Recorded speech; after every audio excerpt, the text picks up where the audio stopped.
cuánto el Señor le ha hecho bien. Amén. A cuánto Dios le ha sido fiel.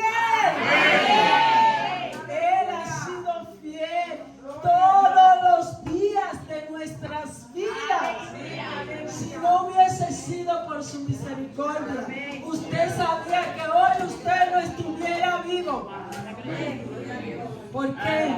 Por la fidelidad de Dios, por ese amor, por esa misericordia, por esa bondad que Dios ha tenido para con nosotros. Gloria a Dios. Él nos ha amado tanto, mis hermanos. ¿Saben qué? Hasta entregar su Hijo a la muerte. Dios ha sido bueno. Amén. Dios ha sido bueno. Amén. Y para siempre es su misericordia.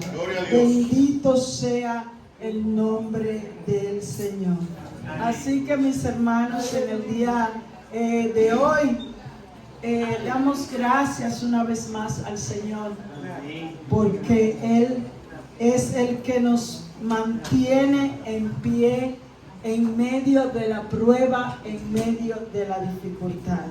Amén. Aleluya. Bien, vamos a leer la palabra de Dios en el libro de Marcos, en su capítulo 9, versículo 1 en adelante.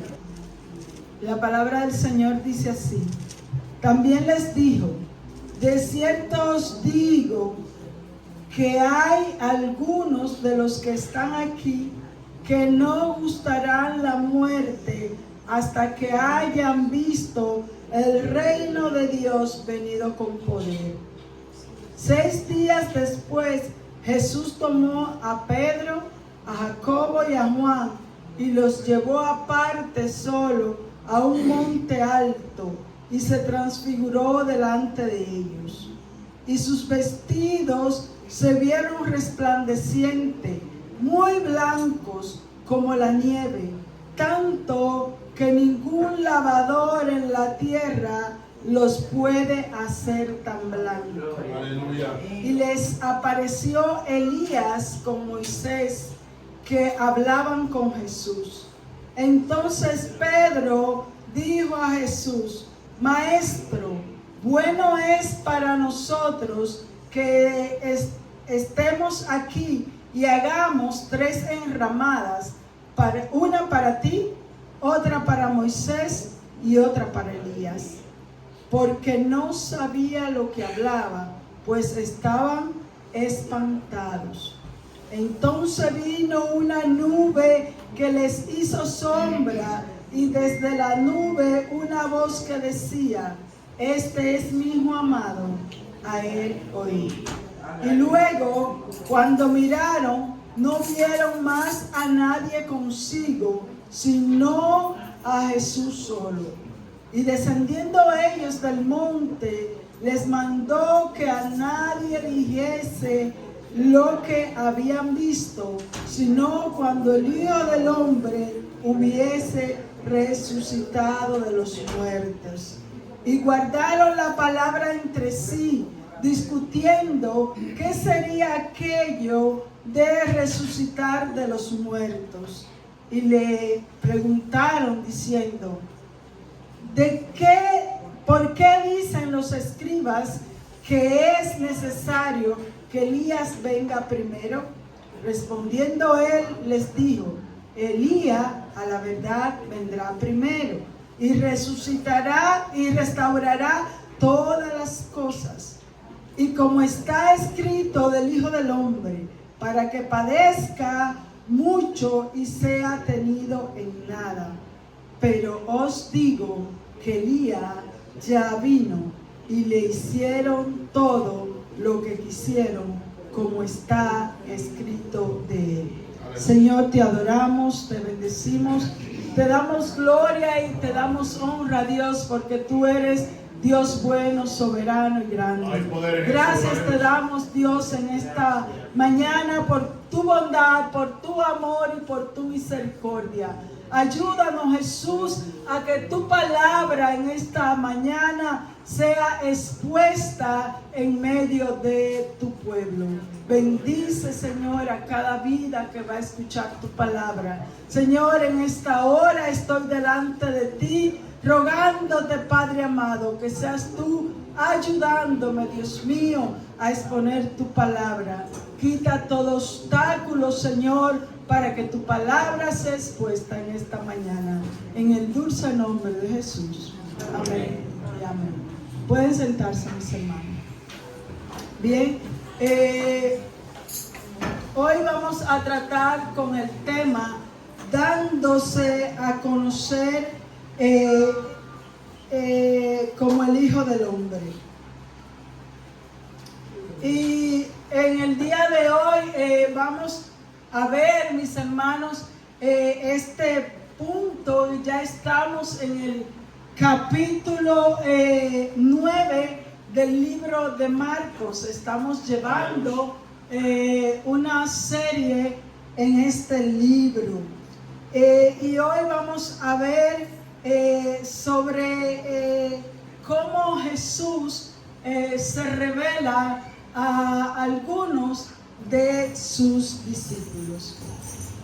Muchas veces, mis hermanos, nosotros tenemos muy buenas relaciones con amigos, con vecinos, con compañeros de trabajo, con nuestros esposos o esposas, con los hermanos de la iglesia, pero solo conocemos aspectos de las personas, ya sea porque nosotros convivimos o no convivimos lo suficiente con esa persona, o por lo reservado que pudieran ser las personas a las cuales conocemos. Pero también solemos llevarnos alguna que otra sorpresa, ya sea buena o una sorpresa mala, porque dicha persona nos puede sorprender, ya sea a través de alguna actividad o por las acciones que revelan su verdadero carácter. Y entonces es cuando nosotros decimos: yo no sabía que fulano era así, o cuán noble es tal persona, ¿no? O wow, qué talento o qué actitud tiene tal o cual persona, porque nos podemos a veces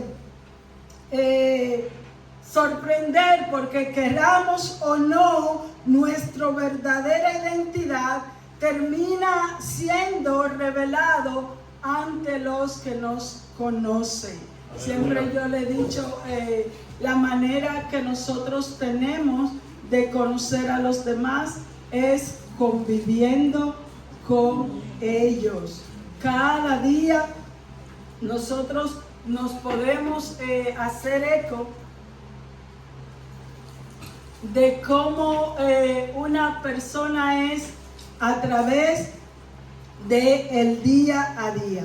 Y nuestro Señor Jesucristo quiso mostrarse ante sus discípulos, dándole a conocer que Él era el Mesías esperado, y revelándose con el propósito por el cual Él había venido.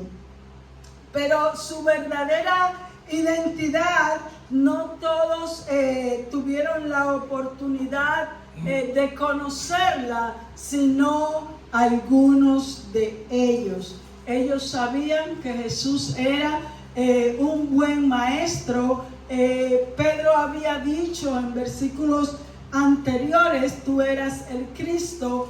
Pero antes de eso, ellos no habían conocido verdaderamente la identidad de Cristo.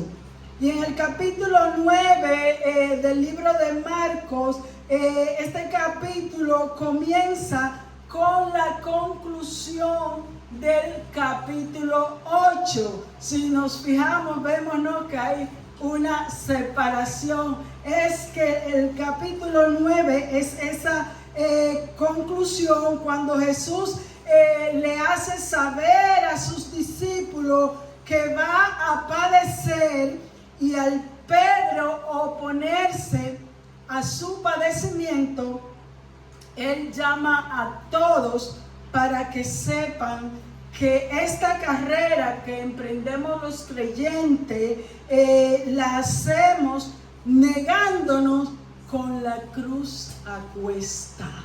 O sea, no es un camino de rosa, no es un camino de bienestar en el que tú no vas a pasar dificultades, tú no vas a tener pruebas, tú no vas a tener inconvenientes ni tropezones, porque a veces creemos que dentro del camino de los creyentes es un camino idílico, donde todos nos portamos bien, donde todos actuamos correctamente.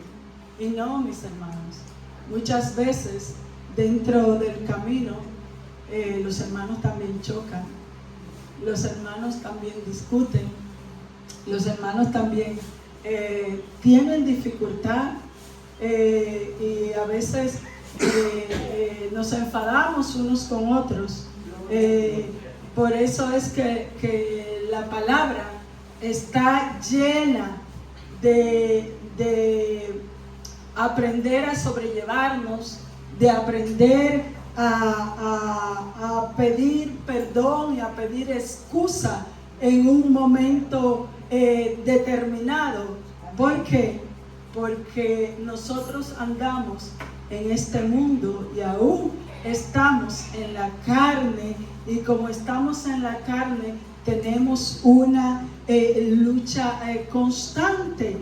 Y Jesús les dice por eso a sus discípulos que el que no toma la cruz no es digno de él, porque los obstáculos del camino no nos pueden detener. Nosotros tenemos que ser creyentes maduros, creyentes dispuestos a saber que vamos cada día ¿a qué? A ser crucificado. Y Él nos hace saber que no hay opción para los que quieren seguir el camino de Cristo.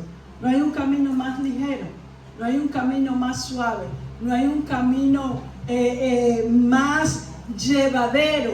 Y aquellos, mis hermanos, que esto que Jesús le está diciendo es motivo de avergonzarse de Él y de su evangelio, entonces cuando Él venga con sus santos ángeles, también se avergonzará de nosotros. Esa era la conclusión en la que estamos, en la que tomamos la semana pasada en el capítulo 8. Pero antes de cerrar el discurso, Jesús les da una promesa a sus discípulos. Y en el versículo 1 dice: también les dijo, de cierto os digo que hay algunos de los que están aquí que no buscarán la muerte hasta que hayan visto el reino de Dios venido con poder.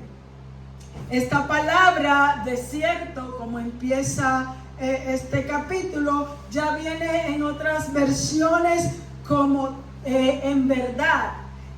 Y Jesús la usa varias veces para enfatizar la solemnidad y la veracidad de su afirmación. En Marcos, por ejemplo, en Marcos 10:15 dice: de cierto os digo que el que no reciba el reino de Dios como un niño, no entrará en él. Y el versículo 29 dice: respondió Jesús y dijo: de cierto os digo que no hay ninguno que haya dejado casa, o hermano, o hermana, o padre, o madre, o mujer, o hijo, o tierra, por causa de mí y del evangelio. O sea, vemos cómo Jesús cada vez que utiliza esta palabra desierto es para confirmar que lo que Él está diciendo así será. Pero lo que Jesús prometía en el capítulo 1, el versículo 1 del capítulo 9, era que algunos de ellos no iban a ver la muerte antes de ver el reino de Dios venido con poder. Era una afirmación. Él lo dijo: de cierto, yo les digo que algunos de vosotros no van a ver la muerte, no van a gustar la muerte antes de ver el reino de Dios venido con poder. Y esta frase tiene diferentes posturas, ¿no? Porque es una afirmación que de pronto diríamos que bueno, que Juan por lo menos a esta altura debería estar vivo, ¿no? Pero de hecho, mis hermanos, hablar del reino de Dios es un término muy amplio. Por eso es importante entender la palabra, porque tienes, por ejemplo, hablar del reino de Dios tiene diversas maneras de verse. Se puede ver como un gobierno como tal. De hecho, ya hay mucha gente que están que viven el reino ahora, ¿no? Porque ellos creen que ya el reino de Dios está instaurado y que nosotros estamos gobernando. Porque el reino de Dios se puede ver como un reino como tal, pero también se puede ver como un reino espiritual, donde Dios, aunque este mundo está como está, pero Dios está reinando ¿dónde? En los corazones de aquellos que le han aceptado como su Señor y Salvador. Por eso el reino de Dios se ha acercado ¿a quién? A nosotros, a los que le hemos recibido. El Señor Jesús es quien nos gobierna. Y por lo tanto, nosotros, que es el tercera postura, cumplimos su voluntad. En aquellos que cumplen la voluntad de Dios, también está el reino de Dios.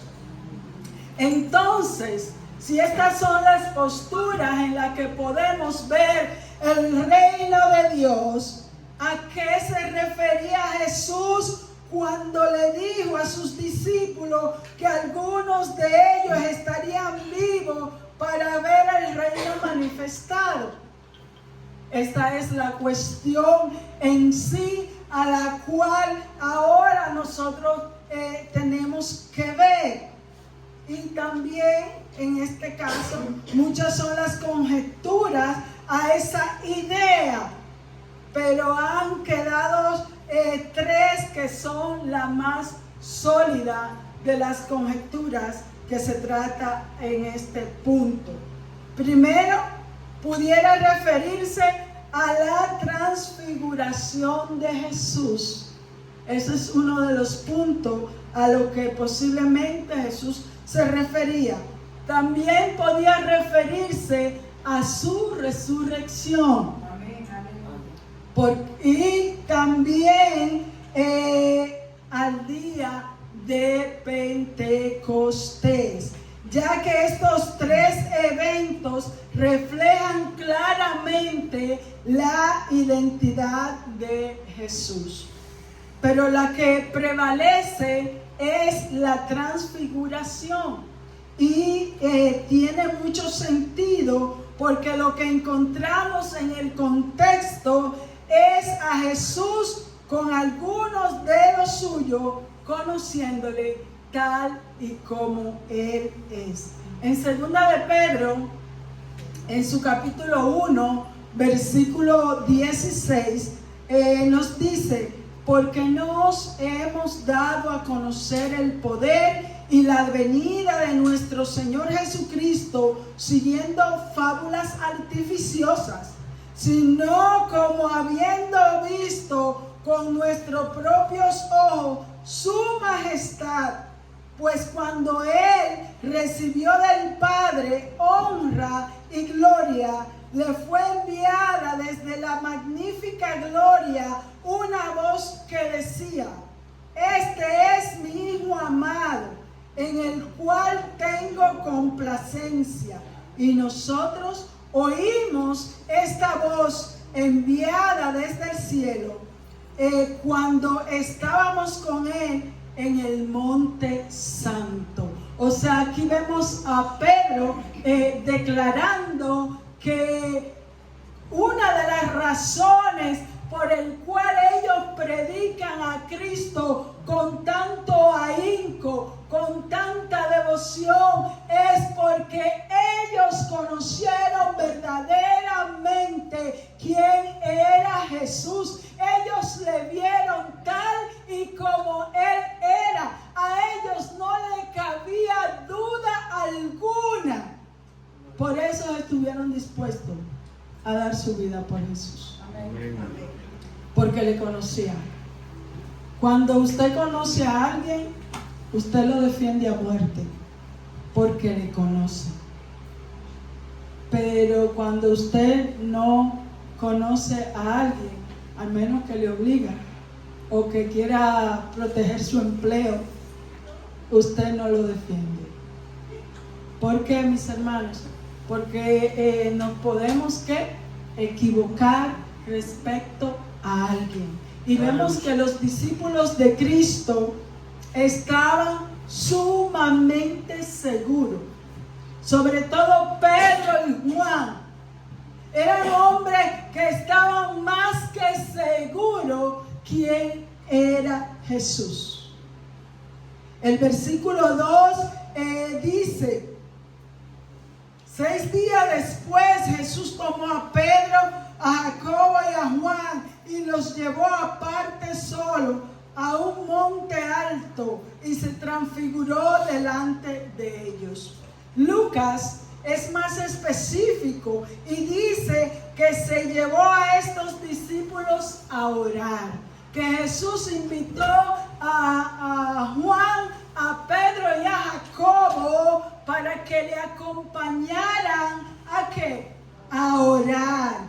Y dice Lucas 9:28, aconteció como 8 días después de estas palabras que tomó a Pedro, a Juan y a Jacobo y subió al monte a orar. Y entre tanto que oraba, la apariencia de su rostro se hizo otra y su vestido blanco y resplandeciente.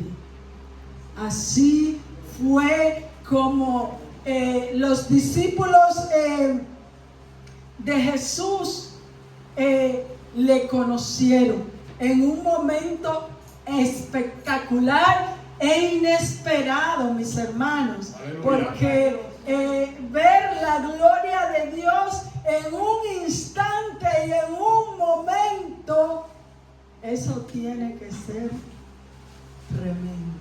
Gloria a Dios. Sí, porque nosotros decimos que hemos visto la gloria de Dios, alguna gente, pero no, mis hermanos.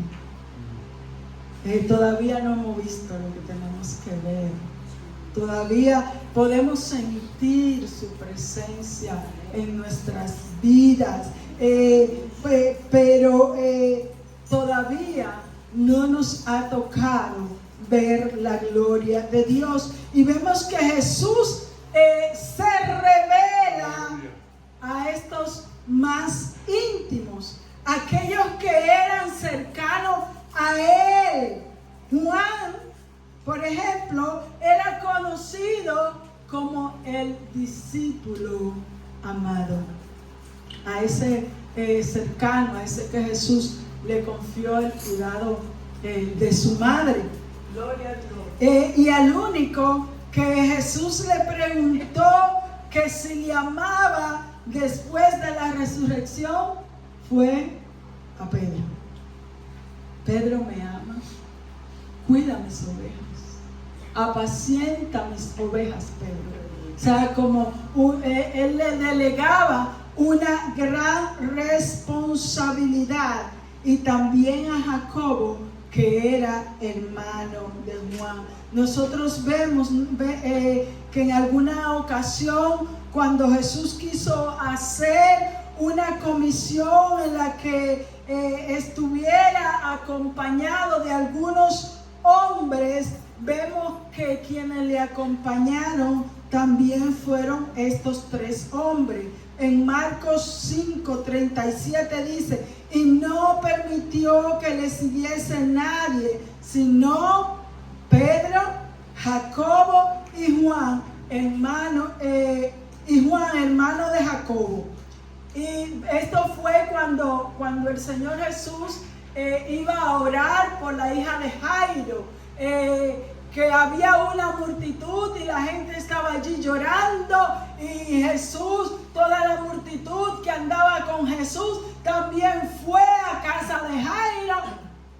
Y Jesús dijo: parad aquí todos. Juan, Pedro, Jacobo, vengan conmigo y entremos en casa de Jairo. O sea que Jesús siempre tomó en cuenta a estos 3 hombres. Es normal, mis hermanos, y lo podemos ver en el ministerio de Jesús, que no todos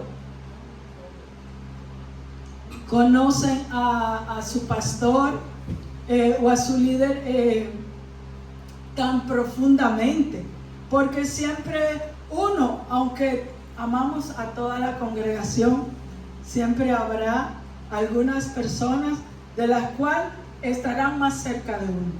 Pero no es porque uno hace diferencia, es porque surgen relaciones más cercanas, ya sea porque la persona se acerca y tú te acercas y se juntan y se unen, o esa persona muchas veces está tan dispuesta a ti que te permite tener otro trato contigo. No es que Jesús era inclusivo. Él era para todos, pero tenía su círculo muy personal. De hecho, dentro de los 3, el más cercano fue Juan. O sea, que si ustedes ven que su pastora se acerca más a alguien, no se enfaden, porque esto es también parte del día a día de todos los seres humanos. Porque yo estoy segura que usted tiene su mejor amigo. ¿A qué sí? Usted tiene su círculo personal de gente que sale, que comparte, que lleva, que trae, y es así. Y aunque todos somos hermanos, pero al fin y al cabo tenemos ese círculo de personas. A estos hombres, mis hermanos, también se les dio el privilegio de contemplar la gloria de Cristo. Ellos le conocieron como Él es, su esencia, su sustancia, que estaba vedada por un cuerpo humano. Porque a Jesús se le veía, los hombres veían a Jesús como un hombre común y corriente, pero él no era común y corriente. Por eso vemos que sus discípulos, a estos discípulos se les revela la verdadera identidad de Cristo. La transfiguración, mis hermanos, representó la glorificación del cuerpo de Cristo, tal y como será cuando Él regrese. Así como ellos le vieron, así nosotros le veremos.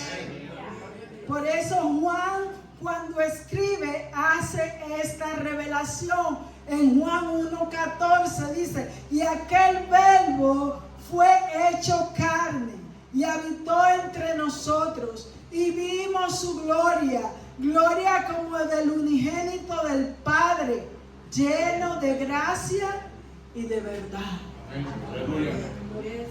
Y vimos su gloria, dice Juan. Escuchamos a Pedro, ¿no?, que decía: aquí no se trata de fábulas, se trata de verdades, se trata de lo que hemos vivido y conocido. Mire, usted necesita, para poder usted hablar del Evangelio con propiedad, usted debe de conocer a quién usted predica. Tiene que saber quién es Jesús. Que no sean cuentos ni fábulas, que cuando alguien le desprecie al Señor al cual usted proclama, usted tenga una base por el cual usted le pueda confrontar, con la cual usted pueda hacer defensa de Jesús. Pero necesita ¿qué? Conocerle. Porque no hay manera de que usted hable de alguien que no conoce. Y estos discípulos, vemos cómo conocían al Señor. Vemos cómo Juan habla del Señor Jesús. Por ejemplo, en Apocalipsis 1:2 él dice: y me volví para ver la voz del que hablaba conmigo, y vuelto vi 7 candeleros de oro, y en medio de los 7 candeleros a uno semejante al Hijo del Hombre, vestido de una ropa que llegaba hasta los pies y ceñido por el pecho con un cinto de oro. Su cabeza y sus cabellos eran blancos como la blanca lana, como nieve, sus ojos como llama de fuego y sus pies semejante al bronce bruñido, refulgente como un horno, y su voz como estruendo de muchas aguas. Wow. Aleluya, gloria a Dios. Era lo que Juan podía describir. Porque usted sabe que la mente humana tiene la capacidad de que es limitada. Y nosotros relacionamos las cosas con lo que conocemos. Si usted no conoce un avión, no puede hablar de un avión, ni puede relacionar las cosas con un avión. Entonces, ¿qué él conocía? El bronce. Para él, eso era lo más brillante que había en ese momento. Para él, hacer un símil de lo que había visto. En el tiempo de Juan no existían ni siquiera espejos. Los espejos eran de bronce. Se pulía el bronce, y cuando se pulía, lo más que eso reflejaba a la persona era lo que ellos conocían. Ya hoy nosotros conocemos muchas cosas que brillan mucho, pero era lo que ellos podían expresar. Gloria a Dios. Pero allí, mis hermanos, también hacen acto de presencia 2 grandes hombres, Moisés y Elías, la ley y los profetas allí representados. Pero Lucas dice también de que ellos estaban hablando con Jesús. Y dice Lucas 9:30, y he aquí 2 varones que hablaban con él, los cuales eran Moisés y Elías, quienes aparecieron rodeados de gloria y hablaban de su partida que iba a cumplir en Jerusalén. Sabemos que Moisés y Elías habían bajado para hablar de la muerte que Jesús iba a padecer en Jerusalén. Esto era como un recordatorio que ellos venían a hacerle a Jesús. Y en medio de tanta gloria y esplendor, pues dice que no había lavador en la tierra con que lavar una ropa blanca y que resplandeciera tanto como la ropa como ese esplendor que recibió la ropa de Cristo. Dice, ni un lavador. Ustedes saben que con la tecnología están las lejías con otros productos blanqueadores. Hay productos directos blanqueadores para que la ropa quede bonita, pero no estaban al nivel de ¿qué? De lo que allí estaba aconteciendo. Y en medio de esa circunstancia vemos que Pedro tiene una ocurrencia, y en el versículo 5 dice: entonces Pedro dijo a Jesús: Maestro, bueno es para nosotros que estemos aquí y hagamos 3 enramadas, una para ti, otra para Moisés y otra para Elías, porque no sabía lo que hablaba, pues estaban espantados.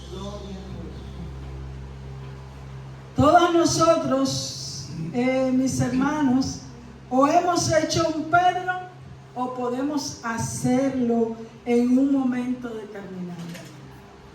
Sí, porque las experiencias hay que vivirlas para saber cómo vamos a reaccionar. Sí, y por eso, mis hermanos, vemos que Pedro quedó tan impactado de ver la verdadera identidad de Jesús que no sabía qué decir. Y como él no podía quedarse callado, algo le salió. Y dijo: esto es tan glorioso que no nos queremos ir de aquí. Así que no pensó ni siquiera en los demás compañeros que no estaban allí.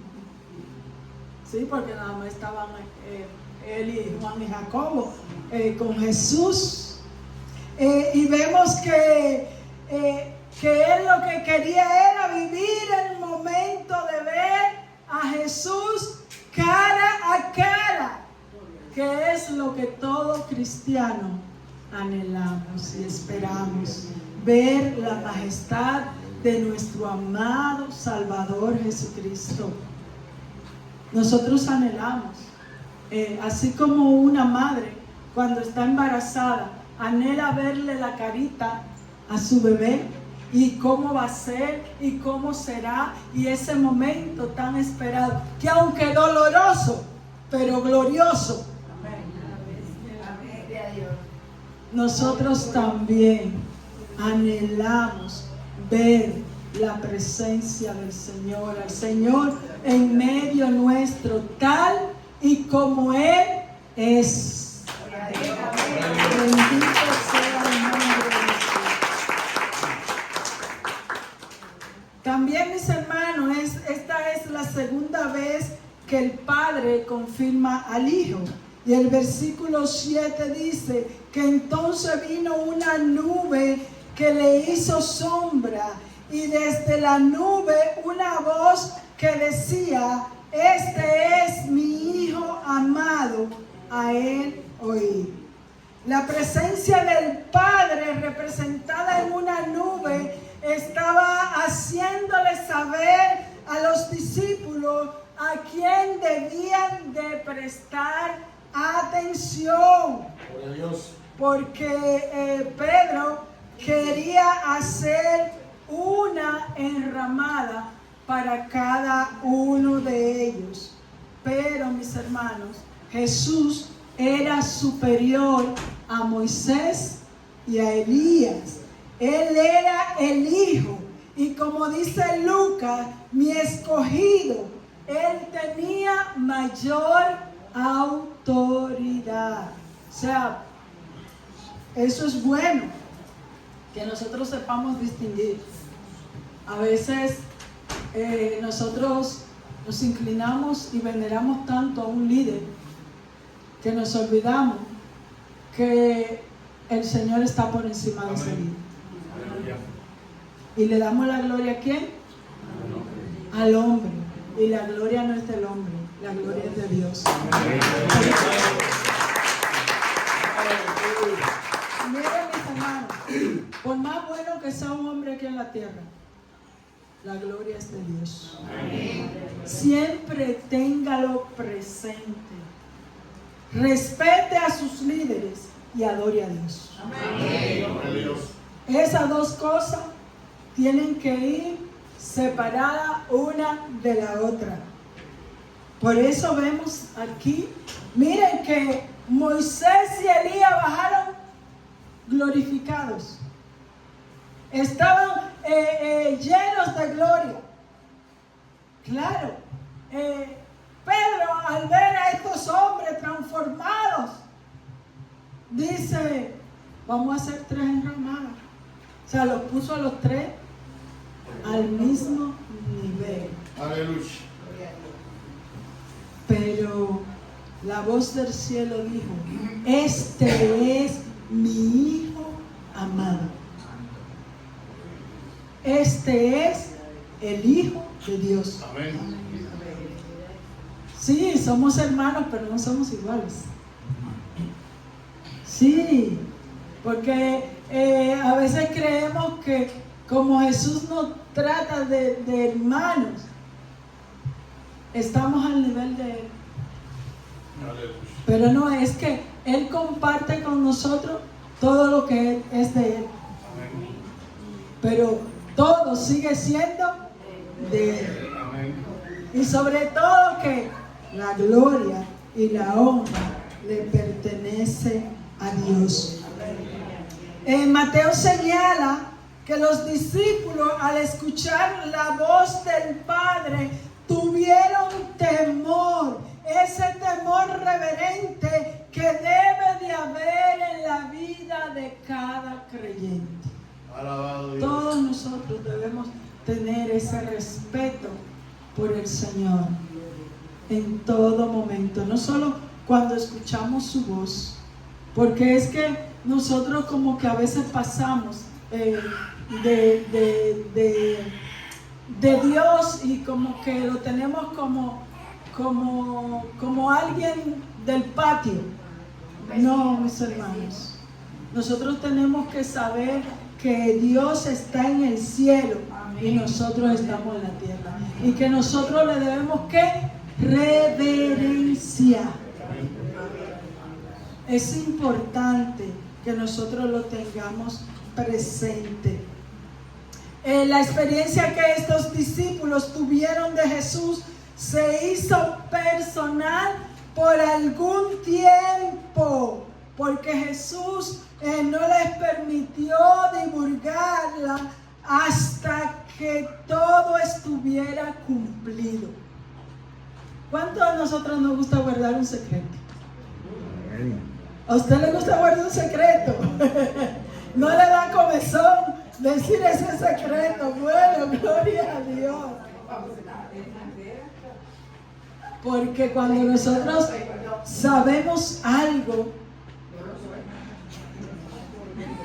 hay un deseo, hay un anhelo. Y cuando es algo como tan que tú has vivido, Aleluya. o sea, es algo que tú te quema ese secreto. Porque tú lo estás viviendo y lo estás teniendo tú. Mire, no hay alguien más que le guste presumir que el ser humano. Usted lo lleva a un sitio, bueno, las redes sociales son testigos de ello. Usted va a un restaurante y ya la gente, ¿qué hace? Se hace fotos para que la gente sepa que aquí estuve yo. Van a un país y por eso muchos le roban, porque lo andan divulgando por todos lados. Se van a un crucero y Pedro, Juan y Jacobo tenían un gran secreto que tenían que guardar. Lo tenían aquí en su corazón. No podían decir nada más, porque Jesús le prohibió, dice el versículo 8. Y luego cuando terminaron, cuando miraron, no vieron más a nadie consigo, sino a Jesús solo.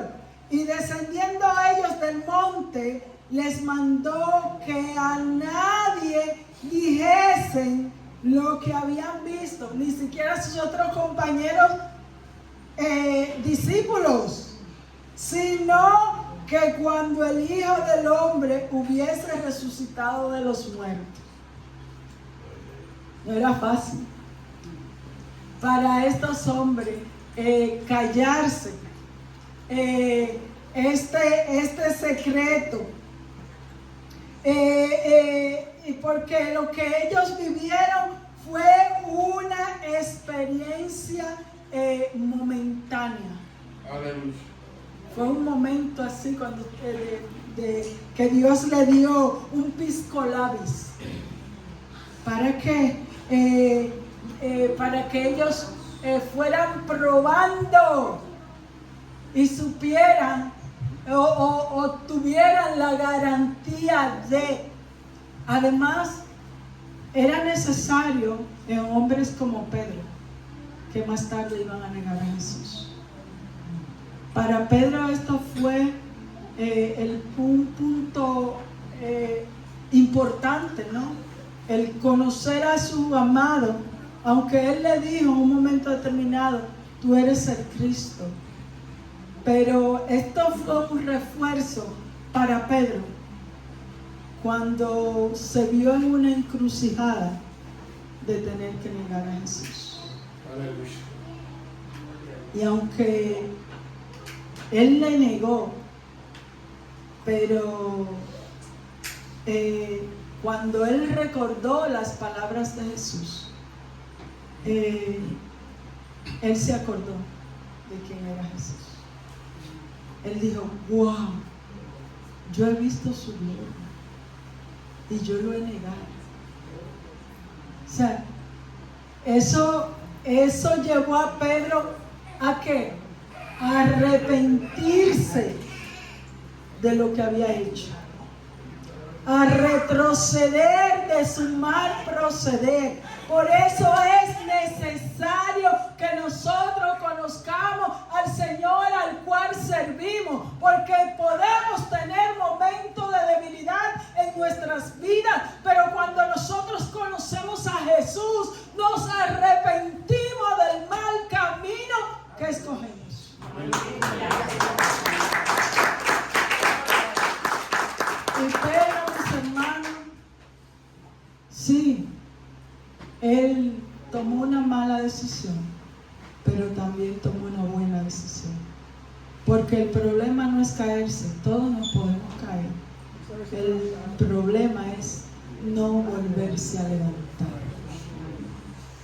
Y Pedro sí se volvió a levantar. Gracias, Jesús. Judas no se volvió a levantar. Porque a Judas no estaba arrepentido, sino tenía remordimiento. ¿Y qué hizo? Se ahorcó. Pedro buscó el perdón de Jesús. Y aceptó. Y Jesús le reforzó la confianza nuevamente, haciéndole saber que él confiaba en él, delegándole sus ovejas. Así que mis hermanos, vamos a dejarlo hasta aquí.